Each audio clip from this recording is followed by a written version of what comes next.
Well before the Doom of Valyria, the Valyrian freehold engaged in constant battles, always greedy for resources. The Valyrians successfully captured a city on the Isle of Tears and, to add insult to injury, decided their name wasn't good enough and changed it to the name Gagosis. The Valyrians decided this city would be used as a penal colony and to house the worst of the worst. Just rotten criminals who would live out their days in hard labor. Because they were deemed so awful and the scourge of society, the Valyrians used this colony and the criminals to test new methods of torture in the flesh pits and make victims a blood magic of the darkest kind. There's also claims of forcing slave women to mate with beasts to produce twisted half-human children, and who knows if those half-human beasts are still roaming the area. This location continued to serve being a prison until the Doom of Valyria, where it became known basically as the 10th Free City. Even though the location was made powerful due to slaves, as they were no longer under the control of the mostly dead Valyrians. During the century of chaos that followed the Doom, called the Century of Blood,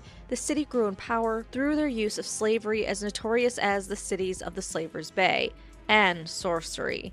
This all ended 77 years after the Doom of Valyria, when it said the stink finally reached the nostrils of the gods. In the city's immense slave pens, one day a disease broke out. It was dubbed the Red Death for its ability to cause tons of bleeding from every opening of the body. The skin of its victims shredded like wet parchment, and it killed 9 out of every 10 men, who would die screaming. The plague quickly spread to the other isles and was devastating. It would take 100 years before anyone dared settle the isles again after the Red Death.